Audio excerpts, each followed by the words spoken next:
What's up, comic book fans, readers, collectors, cover lovers? Everyone is welcome here at NerdyGeeks Comics, no matter how you collect. I hope you're having or had a great day today. Today is Wednesday, July 2nd, 2025, which you know what that means. It's New Comic Book Day. And with that being, I'm doing a haul video.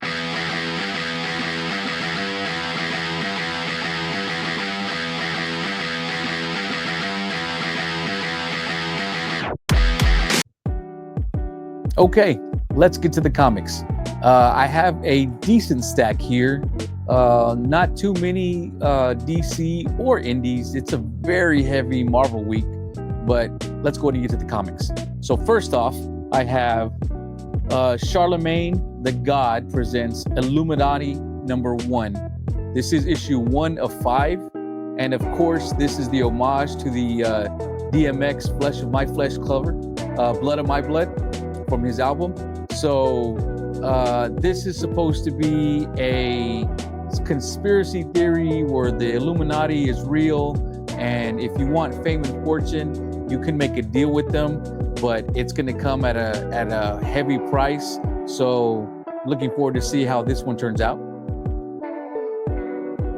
Next up, we have Pop Kill #1. This is the second printing. And this is written by Dave Johnson and Jimmy Palmiotti, I think. And the cover is also by Dave Johnson. If you haven't read Pop Kills yet, give it a read. You know, you may not be able to pick up the original first cover or the Kickstarters, but go get yourself a second print. It's just a fun action comic book. It reminds me of an 80s action movie.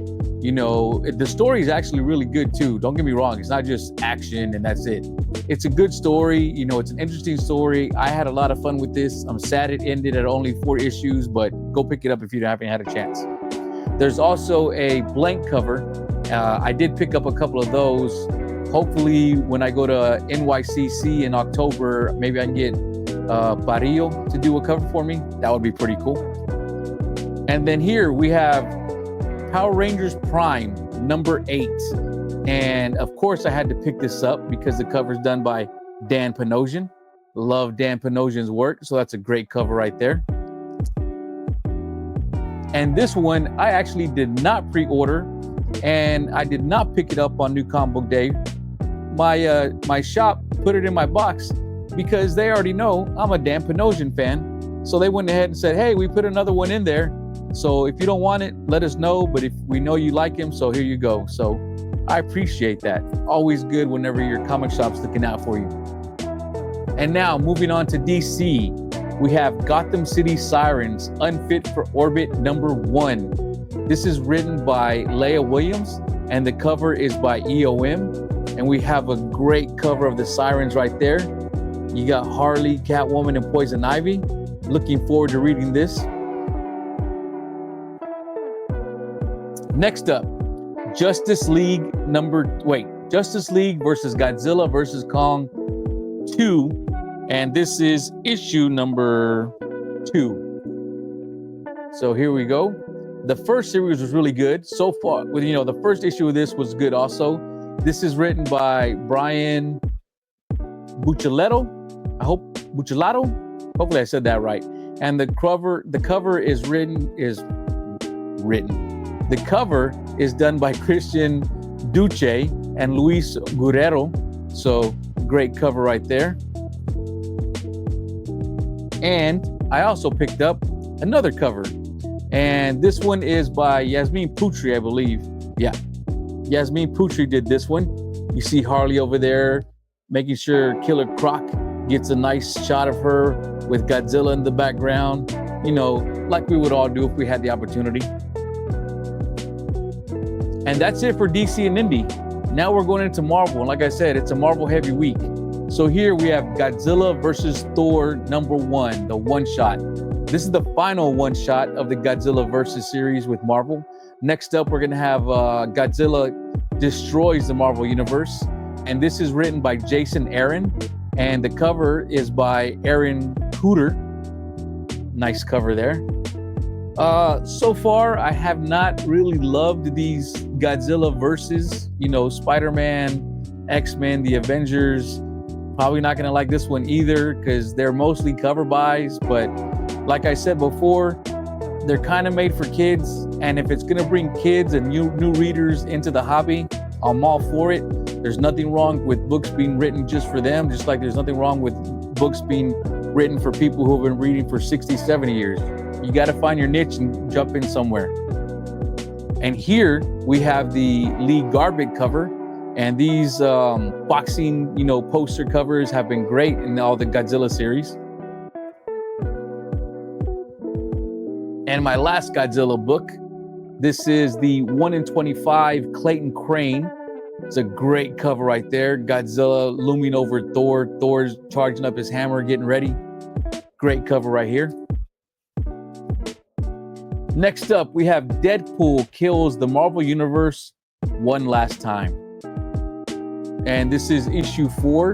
And this is written by Colin Bunn. And the cover is done by David Paratore. I'm bad at pronunciation, guys, but I'm trying. Next up, we have X-Men Hellfire Vigil. This is number 1, and this is the cover by Rose Besh. Really nice cover there. There was also a 1 in 50 cover. I did not put in for that one, but this one's a really nice cover. It's really minimal. The X-Men's over here, and then the trade's up there, so it doesn't really interfere with the art of the book, so I didn't mind it. And there's a ton of writers on these. That's why I didn't tell you all the writers are on that. Next, we have Bring On the Bad Guys, number 1, Green Goblin. So here is this cover. It is written by Ethan S. Parker and Griffin Sheridan. And this cover is, of course, by the amazing Lee Bermejo. It's a great Green Goblin cover there. You see Spidey getting ready to shoot his web. I love this cover. Bermejo right now is one of those artists who can do no wrong. Speaking of which, here we have Amazing Spider-Man number 7. This is written by Joe Kelly. And of course, this cover is by Lee Bermejo. We got Spidey here with Black Cat on the cover. It's a nice action pose. I like when we get backgrounds and everything and not just characters posing. Beautiful cover right here. Glad to have that one. Now we have Ultimate Wolverine number 7. I am behind on this series. The last one I read was 4, so I need to catch up. Hopefully with the 4-day weekend, because this was my last day of work for the 4th of July weekend, I can catch up. And this is written by Chris Condon. And this cover was done by Alessandro Capuccio. I hope I said that right. Guys, let me know if I'm saying that right. I'm trying. So, need to catch up to this. Looking forward to getting there.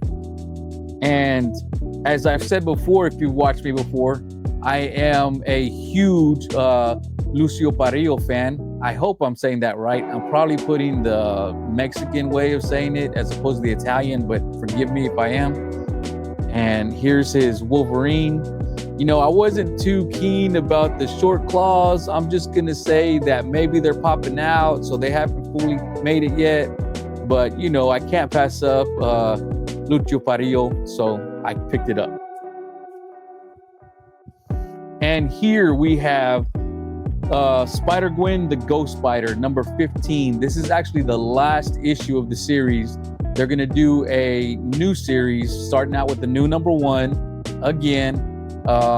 It's actually up for FOC this coming up Monday. And this is also Legacy issue number 75.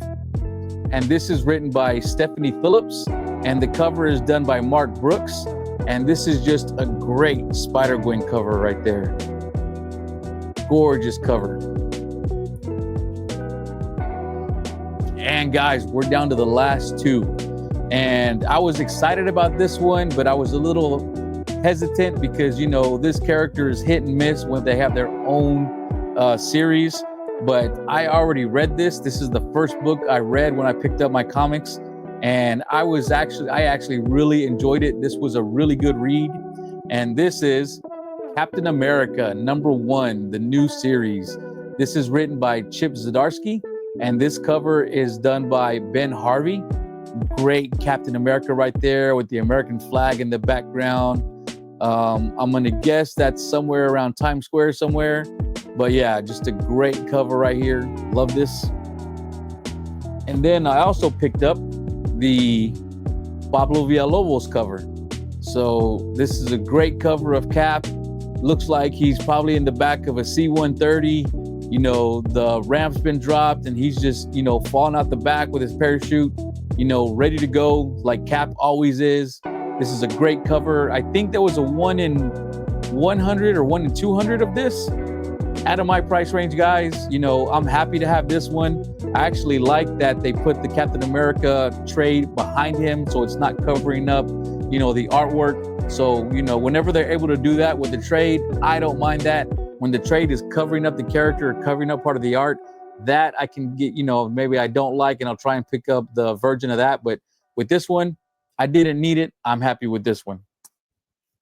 And that's it. Like I said, a lot of Marvel this week. Some books I'm excited to read. Like I said, that Captain America is really good. The Illuminati, I'm, you know, looking forward to diving into that, seeing what that's all about, and catching up with Wolverine and, you know, ending the Spider-Gwen series. They're changing out her costume, which is what it looks like in the next series. So to me, Spider-Gwen's always had a very classic costume. There's been very little change since she hasn't been around that long.